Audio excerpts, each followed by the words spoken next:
जय गुरुदेव। और दोस्तों, मेरे चैनल सीधे साबर मंत्र में आपका एक बार फिर से हार्दिक स्वागत है। और देखिए, आज की वीडियो आपके लिए बहुत ही महत्वपूर्ण होने वाली है, क्योंकि आज मैं आपके सामने जिस अप्सरा साधना का वर्णन करने जा रहा हूँ, वो अप्सरा साधना बहुत ही गोपनीय है। बहुत ही कम जगह इनका उल्लेख मिलता है कि भाई इस अप्सरा की साधना आप कर सकते हैं। अब उस अप्सरा का नाम क्या है? उस अप्सरा का नाम है चंद्रकला अप्सरा साधना। ठीक है, तो देखिए, चंद्रकला अप्सरा जो है, ये ऐसी साधना है कि इसकी साधना करने से जो चंद्रमा है, चंद्रमा की जो आपको सहायता मिलती है वो ऑटोमेटिक ही मिल जाती है।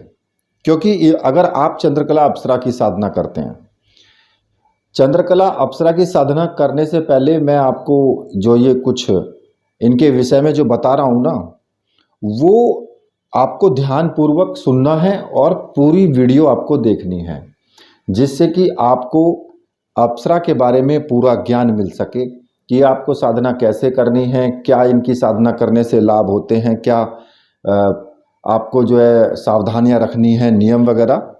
ठीक है, देखिए, चंद्रकला जो है ये किसकी शक्ति है? ये चंद्र की सेविका है और उसी की शक्ति है। जो चंद्रदेव हैं, सती अनुसुईया और महर्षि जो अत्रि हैं, उनके पुत्र हैं चंद्रदेव, और वो 16 कलाओं से परिपूर्ण हैं। उनकी सेविका और उनकी शक्ति जो है वो चंद्रकला अप्सरा है। और ये अप्सरा किसी भी व्यक्ति के मन को विचलित करने के लिए इंद्रलोक से इन्हें भेजा जाता है। जब भी कभी इनकी ज़रूरत पड़ती है तो इंद्रदेव जो हैं वो इनको भेजते हैं किसी भी व्यक्ति की साधना को भंग करने के लिए, क्योंकि 16 कलाओं से युक्त है चंद्रदेव, और 16 कलाओं से युक्त ही इनकी जो ये सेविका है चंद्रकला, ये भी 16 कलाओं से युक्त है। तो देखिए, ज़्यादा विस्तृत तो मैं इसमें नहीं बताऊंगा आपको, क्योंकि वीडियो बहुत लंबी हो जाती है। चंद्रकला अप्सरा की जो साधना है उसको करने से आपको मानसिक शांति जरूर मिलती है, क्योंकि चंद्रदेव जो हैं उनकी साधना अगर आप करते हैं तो आपको मानसिक शांति, यानी जो बीमारियां हैं, जो आपका मानसिक संतुलन है, वो भगवान चंद्रदेव की साधना करने से आपको उसके लाभ मिलते हैं। और उसी प्रकार से अगर आप चंद्रकला अप्सरा की साधना करते हैं तो उनकी साधना करने से भी मानसिक शक्ति जो है आपकी वो दृढ़ हो जाती है, और वो व्यक्ति सदैव जो है उत्साहित रहता है, उसके अंदर उत्साह भरा हुआ रहता है। और ये जो चंद्रकला अप्सरा है, इनकी साधना अगर तुम मित्र रूप में या प्रेमिका के रूप में ये कर सकते हो, और ये बहुत ही शुभ साधना है, किसी प्रकार की इसमें बाधाएं नहीं आती हैं। इस साधना को करने से चंद्रकला अप्सरा को सिद्ध करने के लिए आपको भय मुक्त होकर के और संकल्प लेकर के प्रसन्नता से ये साधना करनी पड़ेगी। क्योंकि अगर आपने साधना करते टाइम आपके मन के अंदर भय पैदा हो गया तो ये खुश नहीं होती है, ये छोड़ करके चली जाती है फिर। तो इसलिए बिना भय के ये साधना करनी है। साधना बिल्कुल एकदम सौम्य है, किसी भी प्रकार की कोई प्रॉब्लम नहीं होने वाली है। क्योंकि अगर आप भयभीत होंगे तो ये प्रसन्न नहीं होगी, और प्रसन्न नहीं होगी तो ये प्रत्यक्ष भी नहीं होगी।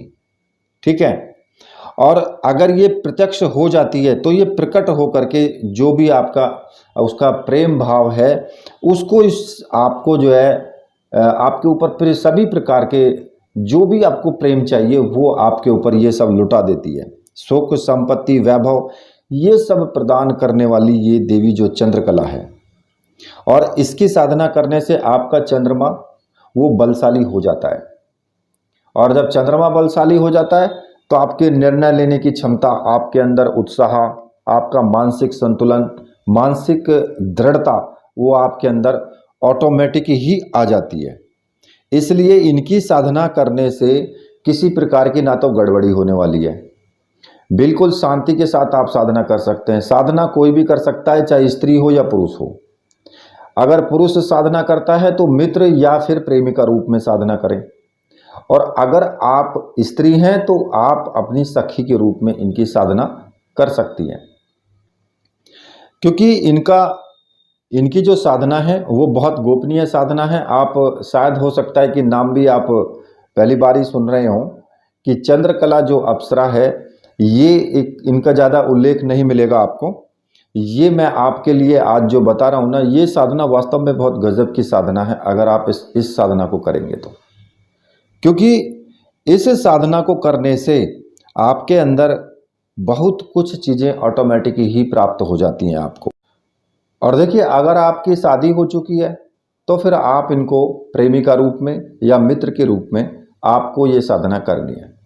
अगर आप चाहते हैं कि आपको ये पत्नी के रूप में ही प्राप्त करनी है तो फिर आप को ये पत्नी के रूप में प्राप्त हो जाएंगी, लेकिन आपने अगर ये किसी को बताया कि ये कोई स्त्री नहीं या कोई सांसारिक स्त्री नहीं, ये अप्सरा है, तो फिर ये आपके पास से चली जाएगी।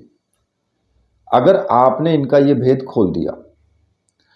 और देखिए, अगर कोई किसी व्यक्ति की शादी नहीं हुई है तो वो मित्र के रूप में भी कर सकता है, प्रेमिका के रूप में भी कर सकता है। और अगर आपकी शादी हो गई है तो आप इनको सहायिका के रूप में रखिए, मतलब कि पत्नी के रूप में नहीं, सहायिका के रूप में। जैसे प्रेमिका या मित्र, उनके रूप में आप इनको रखिए, पत्नी के रूप में मत रखिए फिर, ठीक है। अब इनकी साधना आपको कैसे करनी है वो मैं आपको पूर्ण रूप से आपको बता देता हूँ। देखिए, इनकी साधना को करने के लिए आपको मुख्य रूप से जो सामग्री की आवश्यकता होगी वो अप्सरा यंत्र, अप्सरा माला और एक रक्षा माला और साथ ही एक सम्मोहन गुटिका।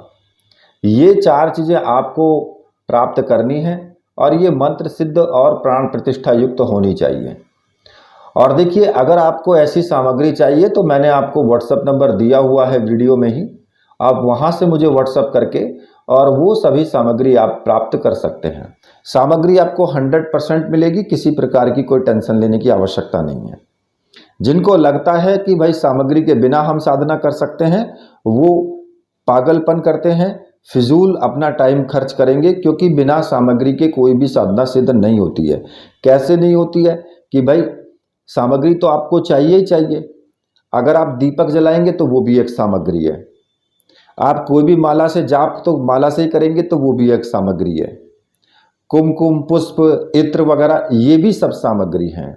अगर आप चाहते हैं कि भाई हम तो बिना सामग्री के और बिना कुछ खर्चा किए ही साधना कर सकते हैं, तो ये आपका पागलपन है, बेवकूफ़ी है। वो लोग साधना से बिल्कुल दूर रहें। उनको ना तो कमेंट करने की ज़रूरत है और ना ही उनको किसी प्रकार के सामान लेने की आवश्यकता है, कोई ज़रूरी नहीं है उनको, ठीक है। और ऐसे बहुत से लोग हैं जिनको ज्ञान तो है नहीं कुछ भी, आधा अधूरा ज्ञान कहीं पढ़ लिया और यहाँ कमेंट में आकर के अपना ज्ञान देना शुरू कर देते हैं। कभी कभी तो वैसे वास्तव में मेरे मन में आता है कि कमेंट की जो लाइन है उस सभी कमेंट की लाइन को मैं ब्लॉक ही कर दूं। कभी कभी मेरे मन में ऐसा भी आता है, मैं आपको सच बता रहा हूँ। आज मैं कभी कभी, क्योंकि मैं जब कोई साधना बताता हूँ और किसी से करवाता हूँ ना, तो मैं अपने दिल से करवाता हूँ और दिल से ही मैं साधना बताता हूँ पूर्ण रूप से। उसको अगर वीडियो उसने पूरी देख ली तो उसको कहीं दूसरी जगह घूमने की आवश्यकता नहीं है। और फिर भी अगर लोगों को लगता है कि भाई कुछ नहीं है, तो फिर दिल में थोड़ा दुख तो उठता है। और कभी कभी मन में यही आता है कि भाई ये कमेंट की लाइन को ब्लॉक ही कर दूं, कोई कमेंट ही ना कर पाए।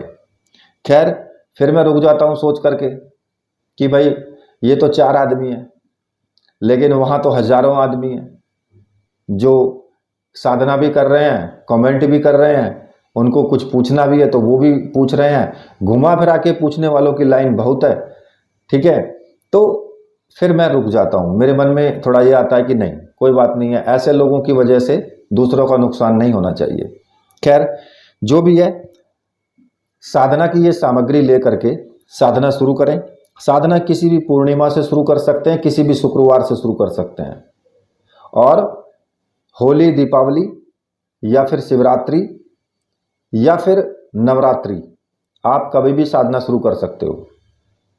जिनको भी साधना की सामग्री चाहिए, मुझे आप ऑर्डर पहले करें, क्योंकि कम से कम 10 से 15 दिन का टाइम लग जाता है सामग्री को आपके तक पहुंचने में। क्योंकि पहले सामग्री को प्राण प्रतिष्ठित भी किया जाता है, उसके बाद फिर उसको पोस्ट किया जाता है, और पोस्ट में भी कम से कम 5 से 6 दिन का टाइम लगता ही लगता है आपके पास आने तक। तो इसलिए जो भी व्यक्ति ऑर्डर करे परेशान ना हो, आराम से रहें, सामग्री जरूर मिलेगी। ठीक है, अब इसको क्या करना होगा, रात्रि में ही आपको एकांत जगह में ये साधना शुरू करनी है। या तो एकांत रूम हो आपका, तब तो अच्छी बात है। अगर रूम नहीं है एकांत, तो फिर आप अपने पूजा घर में ही करें।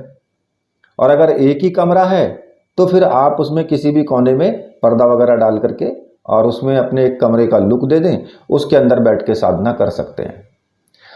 अब अगर पूजा घर है, तो उसमें आपको बोलना पड़ेगा भाई, जो घर में और व्यक्ति हैं, कि आप साधना करते हुए बीच में ना आए उस कमरे में। ये ध्यान रखना है बस। साधना के बाद तो भले ही वो पूजा कर लें, कुछ भी करें दिन में, लेकिन उसके बीच में ना आए जब आप मंत्र जाप कर रहे हैं। तो देखिए, पूर्णिमा की रात्रि को ही साधना करनी है या फिर नवरात्रि में करनी है, वो तो आपके ऊपर डिपेंड करता है।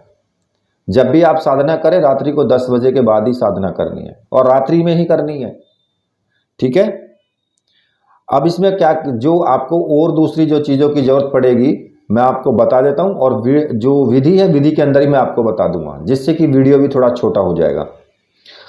रात्रि को 10 बजे स्नान आदि करके अपने कमरे में चले जाएं, जिसमें आपको पूजन करना है या साधना करनी है। टाइमिंग आपका एक ही रहेगा, अलग अलग टाइम नहीं होना चाहिए कि किसी दिन 11 बजे कर ली, किसी दिन 9 बजे कर ली, किसी दिन 10 बजे कर ली, ऐसे नहीं। एक नियम होना चाहिए, 10 बजे करनी है तो 10 बजे ही करनी है। 5 मिनट आगे पीछे, 10 मिनट हो सकता है, लेकिन ज़्यादा नहीं। ठीक है, इसमें आपको सफ़ेद रंग के वस्त्र धारण करने हैं। सफ़ेद रंग के वस्त्र, सफ़ेद रंग का आसन, और सफ़ेद रंग का ही आपकी चौकी पर कपड़ा होना चाहिए। ठीक है, और उत्तर दिशा की तरफ मुख करके आपको बैठना है। घी का दीपक इसमें जलना चाहिए। अगरबत्ती, धूप बत्ती जो भी आपके पास है वो भी जला लें। सामने चौकी पर अपने गुरुदेव का चित्र रख लें, भगवान शिव का चित्र, और एक सुंदर सी नारी का चित्र रख लें, जो आप इंटरनेट से निकाल करके कोई भी ऐसी फ़ोटो जो अच्छी सी फ़ोटो हो, उसको निकाल करके और उस पर स्थापित कर लें। आप उसी को ध्यान में रख करके आप साधना करें। ठीक है, अब आपने इतना कार्य कर लिया। जो आपके पास सामग्री है, जो अप्सरा यंत्र है, तो अप्सरा यंत्र मैं आपको इसमें ऐसा दूंगा कि उस अप्सरा यंत्र को रखने के बाद आप किसी भी अप्सरा की साधना कर सकते हैं। उस एक ही यंत्र से आप किसी भी अप्सरा की साधना करो, चाहे मेनका की करो, चाहे तिलोत्तमा की करो, उर्वशी की करो, नाभिदर्शना की करो, या फिर चंद्रकला की करो। इसमें एक इस टाइप का आपको अप्सरा यंत्र मैं दूंगा। अब उस अप्सरा यंत्र को किसी भी प्लेट में स्थापित कर दें। ठीक है, और जो इत्र है, इत्र की एक बूंद दीपक में डाल दें। बाकी थोड़ा सा रुई में इत्र लेकर के और उस पर भी आपको चढ़ाना है जो आपका यंत्र है। साथ में ही गुटिका भी वहीं पर स्थापित कर दें। ठीक है, रक्षा माला को अपने गले में धारण कर लें, और जो जाप की माला है उसको भी चौकी पर ही रहने दें। थोड़े से चावल ले लें, और गुलाब के पुष्प आपके पास होने चाहिए। और यदि आप पूजन में आप इनके लिए थोड़ा बहुत मिष्ठान वगैरह रखना चाहते हो तो वो भी रख सकते हो भोग के लिए। सबसे पहले आपको अपने गुरु का पूजन करना है। गुरुदेव का पूजन आपको कुमकुम का टीका लगाना है, पुष्प उनको चढ़ाने हैं, चावल चढ़ाने हैं, धूप दीप दिखाना है। ठीक है, और इसमें आप अपने गुरु मंत्र का नाम लेकर के ही, गुरु मंत्र बोल करके और उसी को अनुसार आप चढ़ा सकते हैं। मान लिया कि जैसे आप ओम नमः शिवाय आपने गुरु मंत्र है आपका, तो ओम नमः शिवाय पुष्पम समर्पयामि, ओम नमः शिवाय अक्षतान समर्पयामि। ठीक है, तो आप इस तरीके से उनको बोल करके आप चढ़ा सकते हैं। अगर नहीं बोल सकते तो ऐसे ही चढ़ा दें। एक आपका भाव होना चाहिए, बस आपके अंदर जो भाव है, भाव की ही साधना होती है, भाव की ही सिद्धि है। अब जब गुरुदेव का पूजन कर लेंगे तो फिर आपको अपने गुरुदेव का एक माला मंत्र जरूर जाप करना है। अगर आपने भगवान शिव को गुरु माना है तो फिर आप ओम नमः शिवाय मंत्र का आपको जाप करना है। ठीक है, अगर आपने डॉक्टर नारायण दत्त श्रीमाली जी को गुरु माना है तो फिर आप ओम परम तत्वाय नारायणाय गुरुभ्यो नमः इस मंत्र का आपको जाप करना है। एक ही माला का जाप करना है।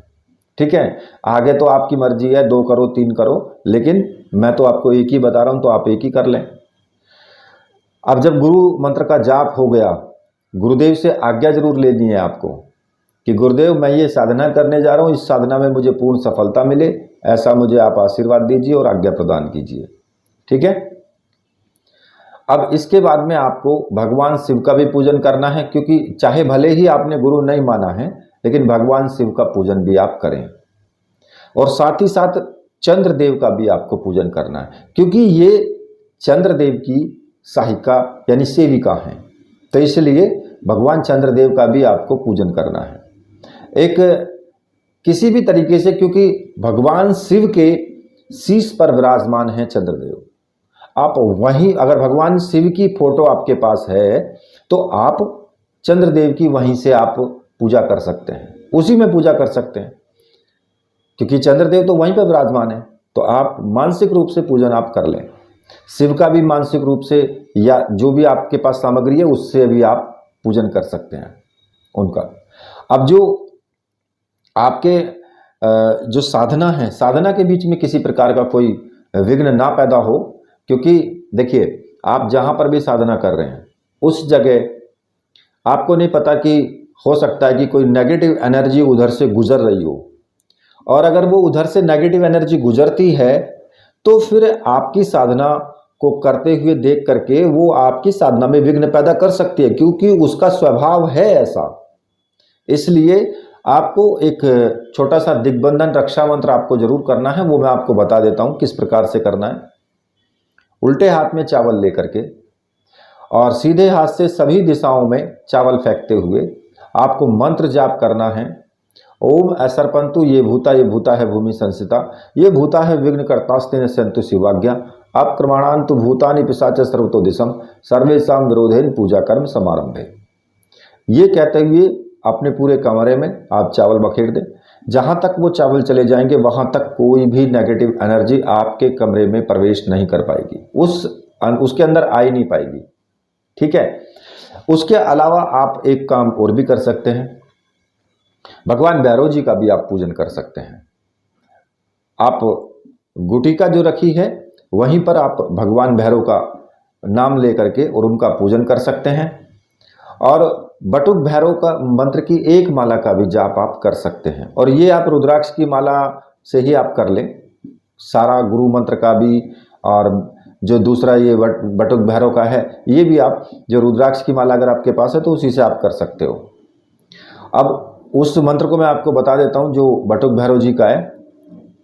ओम ह्रीम बटुकाय आपदुद्धारणाय कुरु कुरु बटुकाय ह्रीम ओम, इस मंत्र का एक माला का जाप कर लें और उनसे प्रार्थना करें कि मेरी साधना में किसी प्रकार का कोई विघ्न ना आए।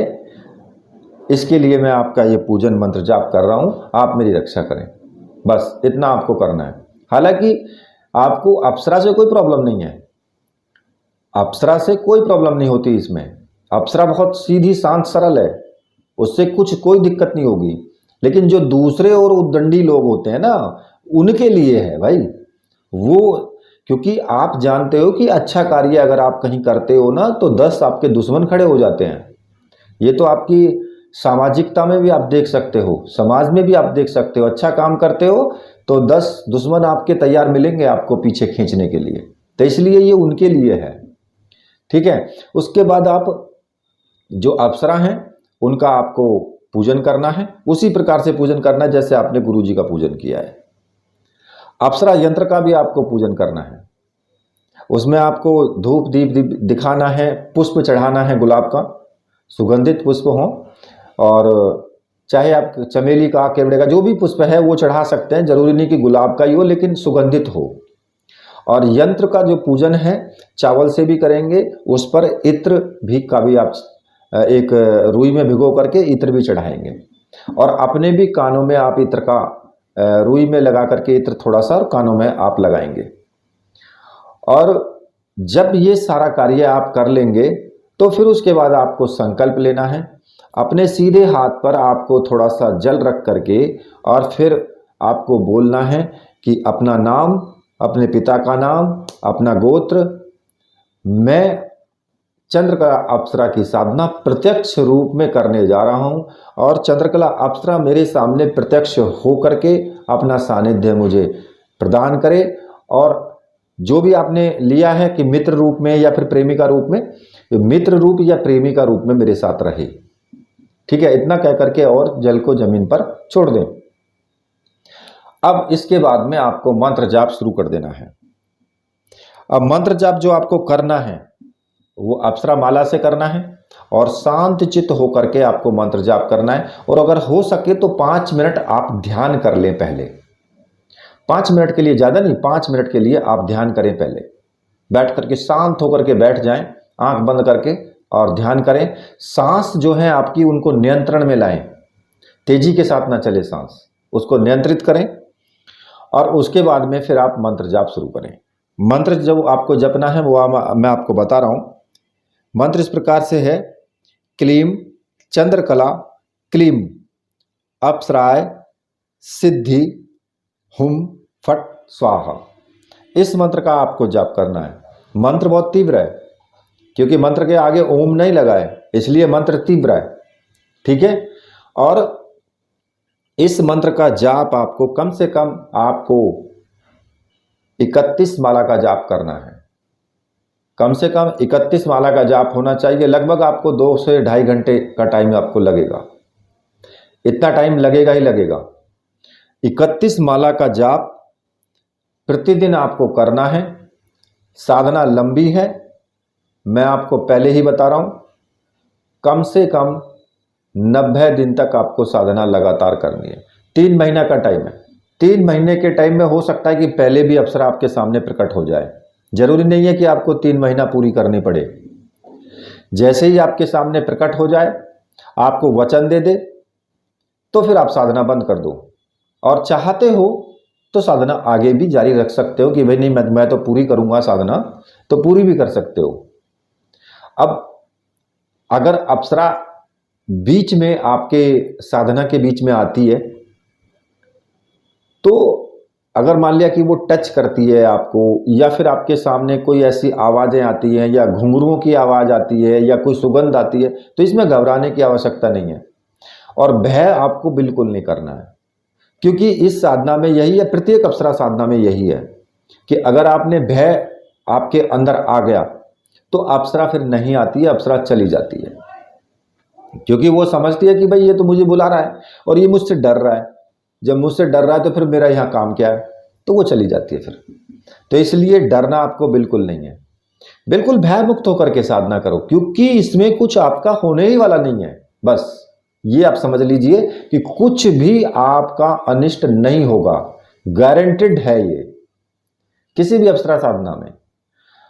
अब जब मान लिया कि आपको लगे, जब आप अप्सरा साधना करते आपको लगे कि भाई हाँ अप्सरा मेरे पास में बैठी है, और जिस दिन भी लगे कि मेरे घुटने से घुटना सटा करके बैठी हुई है, कंधे पे सर रख के बैठी हुई है, आपको प्रत्यक्ष रूप से दर्शन आपको दे चुकी है, तो फिर आपको क्या करना है कि मंत्र जाप आपको उस दिन जितना आप रोज करते हैं, मंत्र जाप तो आपको पूरा करना है। पहले पूरा करने के बाद फिर आपको जो इत्र है और गुलाब के पुष्प आपके पास रखे हुए हैं, वो आप उनको भेंट करें, और जो भोग लगा के रखा है वो उनको भोग प्रदान करें।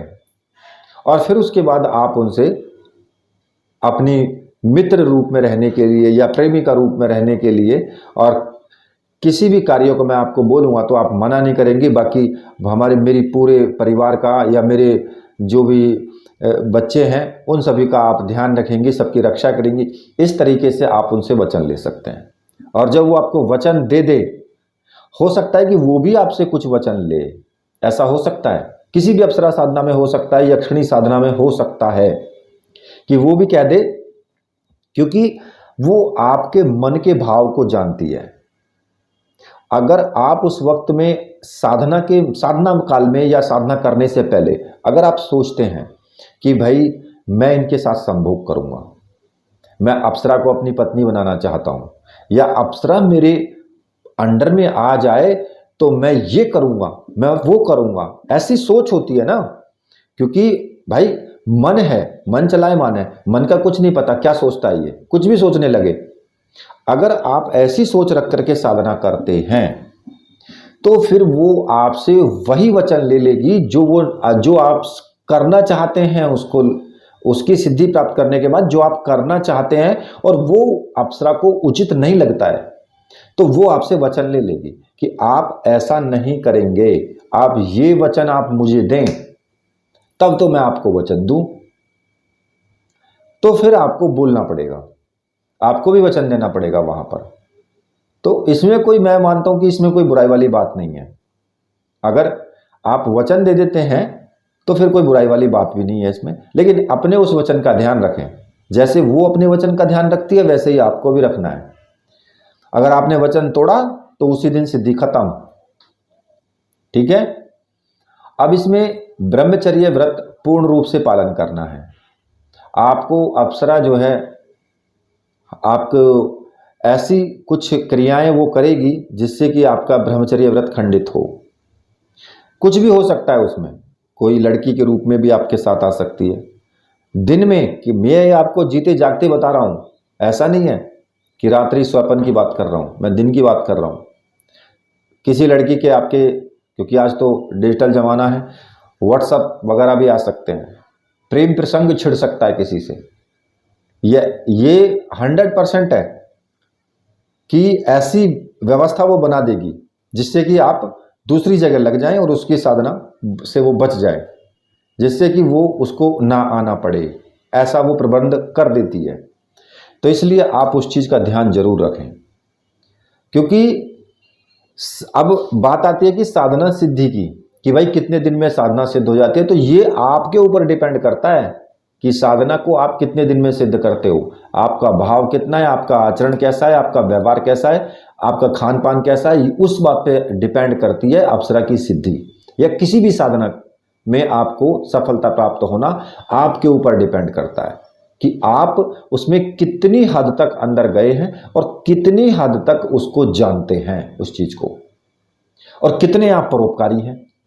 आप खुद स्वयं सोच लेना अपनी तरफ से, मैं आपको बोल रहा हूं, आप खुद अपने बारे में शांत मन से सोचना कि आपके अंदर क्या क्या बुराइयां हैं।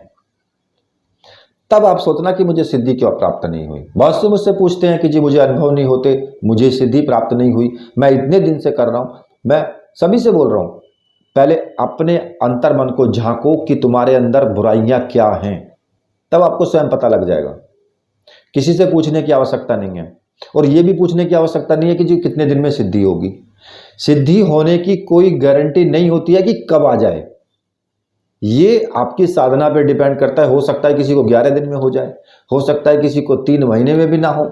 ऐसा जरूरी नहीं है कि भाई किसी ने बोल दिया कि 21 दिन में सिद्ध हो जाएगी तो हो ही जाएगी, नहीं। हाँ, इतना जरूर है, अप्रत्यक्ष रूप से जरूर आपको कृपा प्राप्ति मिल जाती है। आपके काम बनने लग जाएंगे, आपके अंदर सम्मोहकता आ जाएगी, सभी दिशाओं से आपके पास जो है धन, वैभव, संपदा, ये सब चीज़ें आना शुरू हो जाएंगी। आपको ये नहीं पता लगेगा कि भाई मैं यहाँ कैसे धन प्राप्ति मुझे हो गई है, कहीं से क्या हुआ है। आप उसी तरफ चलते चले जाएंगे जिस तरफ वो आपको भेजेगी, और आगे आपका काम बन जाएगा, बस इतना होगा। लेकिन अगर आपने पूर्ण रूप से साधना इसकी प्राप्त कर ली तो वास्तव में बहुत आप ऊंचाइयां चढ़ेंगे, ये 100% है। क्योंकि आप अगर अप्सरा साधना कर लेते हैं तो अप्सरा साधना करने से आप साधनाओं के भी आप उनसे गूढ़ रहस्य पता कर सकते हैं। अगर मान लिया आपको किसी भी अप्सरा की प्रत्यक्ष सिद्धि प्राप्त हो गई, जब वो आपके पास आके बैठेगी, आपका मित्र है, तो मित्र से आप चर्चा कर सकते हैं। और जब आप उनसे चर्चा करेंगे तो आपको वो बहुत से ऐसे गूढ़ रहस्य आपको बता देगी जो लोगों को नहीं पता है, वो रहस्य वो आपको बता देगी साधनाओं के। तो उससे क्या है कि उससे आपका आध्यात्मिक स्तर बहुत ऊपर जाता है, ऊंचा उठ जाएगा, उससे आपको बहुत लाभ मिलेगा। ठीक है। दूसरा, आप अपने खान पान की भी व्यवस्था जो है वो ठीक से रखें, आचरण शुद्ध होना चाहिए, एक सात्विक भोजन होना चाहिए। बहुत से लोग कहते हैं जी अप्सरा साधना कर रहा था और गुरुजी लहसुन प्याज खा लिए। अरे तू अप्सरा साधना कर रहा है या जीभ का स्वाद देख रहा है? लहसुन प्याज खा लिए, क्यों खा लिए भाई? अरे जब तुझे पता है कि मैं साधना कर रहा हूं तो खाने की जरूरत क्या पड़ी है? या बहुत से लोग कहते हैं जी मैं साधना कर रहा हूं पर गलती से संभोग हो गया पत्नी के साथ में। गलती कहाँ है यार? तू जानबूझ के कर रहा है, ये गलती नहीं है, इसको गलती नहीं बोल सकते। तुम साधना कर रहे हो, तुम्हें अच्छी तरह पता है, फिर तुम्हारा मन चलायमान कैसे हुआ? इसका मतलब तुम्हारा कंट्रोल ही नहीं है कहीं पर। फिर कहो जी गुरुजी बचाओ, गुरुजी क्या करें इसमें? अरे गलती मत करो भाई, आप गलती करोगे तो कहां तक बचेगा व्यक्ति? पर चलो ठीक है, एक बार दो बार बचा लिया, ये थोड़ी कि हर बार हो जाएगा। खैर, इन चीज़ों पे जरूर आपको कंट्रोल रखना चाहिए। अगर आप नहीं रखेंगे तो साधना ही करना बेकार है फिर तो। और मुझे तो बड़ी बड़ी हंसी आती है, क्या करूं? एक व्यक्ति बोलता है मुझसे, जी मुझसे ब्रह्मचर्य व्रत का पालन होगा ही नहीं, पर मुझे साधना बता दो। अब बताओ, उल्टी गंगा पहाड़ को चढ़ा दूं? नहीं चढ़ सकती है। पता है कि जब नदी ऊपर से नीचे की तरफ ही बहेगी तो फिर भैया ऊपर कैसे जाएगी वो? ऊपर जाने के लिए तो बहुत कुछ करना पड़ेगा, बंद लगाना पड़ेगा, तब पानी इकट्ठा होगा। बांध आगे लगाना पड़ेगा, रोकना पड़ेगा उसको। इसीलिए आपको भी रुकना पड़ेगा भाई, बंद लगाना पड़ेगा, नहीं तो नहीं होगा। सीधी सी बात है, डरने की आवश्यकता नहीं है। साधना अच्छे से करो। कहीं किसी प्रकार की प्रॉब्लम आए तो फिर आप उसके बारे में मुझसे मैसेज भी कर सकते हो। और यार मैं तो बहुत परेशान हूं, मैं आपको सच बताऊं तो एक मैसेज किया जवाब दे दिया, तुरंत दूसरा मैसेज जवाब दे दिया, गुरुजी आप तो पता नहीं जवाब ही नहीं देते हो। अरे जवाब कहाँ दूं, इतने सारे लोगों के मैसेज पड़े हैं, तू एक मैसेज पे मैसेज तू ही करे जा रहा है, तो तुझे कहां तक जवाब दूं मैं? अब तेरे पास ही लगा रहूंगा तो दूसरे लोगों को क्या होगा भाई? तो ये सब चीजें आप मन में मत रखो। आपने मैसेज कर दिया, आपने कॉलिंग मुझे कर दी, आप ये भी तो देख लो कि मैं ऑनलाइन हूं कि नहीं हूं। कॉल तो आप कर रहे हो मुझे व्हाट्सअप, कह रहे हो जी गुरुजी उठा ही नहीं रहे हो। वो उठाएं कहां से जब मैं व्हाट्सअप मैं जब ऑनलाइन नहीं हूं तो कैसे उठा लूं मैं? और जब आप मुझे कॉल करते हो मैं बिजी रहता हूं, तो इसलिए ऑडियो में मुझे बता दो। चलो कोई बात नहीं है उसका तो। बाकी यह कि साधना आप अच्छे से करना है, इसको कोई किसी प्रकार की प्रॉब्लम नहीं है। कहीं कोई प्रॉब्लम आती है तो मुझे मैसेज कर सकते हो, एक छोटे शब्दों में मैसेज करो, मैं आपको जवाब दूंगा। ठीक है। और ऐसा नहीं है, जवाब मैं देता ही हूँ, सभी को देता हूँ, उसमें किसी प्रकार की कोई भी दिक्कत नहीं है। मैं जवाब उनको भी देता हूँ जो नालायक प्रकृति के हैं, उल्टे सीधे कमेंट करते हैं, मुझे सबकी पता है। मुझे उन लोगों की भी पता है जो गलत कमेंट वहां लिख करके डालते हैं वीडियो में नीचे, वो मेरे विरोधी भी हैं। देखो मजे की बात, वो मेरे विरोधी हैं, लेकिन मुझे व्हाट्सएप करके मुझसे वो पूछते भी हैं। और वो मुझे एक तरीके से बोलते हैं, जब वो मुझे बोलते हैं कि गुरुजी या गुरुदेव, तो वहां का उनका घमंड तो वहीं चूर हो गया, खत्म हो गया उनका घमंड। तो इसलिए मैं उनको बताता भी हूं। ऐसा नहीं है कि मैं उनको, उन्होंने गलत कमेंट कर दिया तो मैं उनको बताता नहीं हूं, मैं उनको फिर भी बताता हूं कि भाई आप ऐसा करिए वैसा करिए। उनको वो ये समझते हैं कि मुझे पता नहीं है उनके बारे में, मुझे नहीं पता है कि ये वही व्यक्ति जिसने कमेंट किया था, लेकिन वो अपनी चतुराई है उनकी भाई। अब उसमें मैं क्या कर सकता हूँ यार? चलो ठीक है भाई, तुझे जैसा बोल दिया सो बोल दिया, पर जब तू पूछने आया तो मैं तुझे बताऊंगा जरूर, कोई बात नहीं है। क्योंकि जब कोई व्यक्ति किसी के पास आ जाता है ना पूछने के लिए, अगर उसने ना बताओ तो भगवान भी बुरा मानता है, तो इसलिए उसको मैं बताता भी हूँ। हाँ, कोई गाली मुझको देने लगे आकर के तो भाई मेरी मजबूरी है ब्लॉक करना उसको, उल्टा सीधा ही बोलने लगे तो खैर चलो, ये सब तो चलता रहता है। अब इसी के साथ मैं वीडियो को यहीं पर समाप्त करता हूँ। मेरे साथ बोलिए बोलिए वीर बजरंगबली हनुमान जी महाराज की जय। बोलिए मेरे परमहंस गुरुदेव की जय।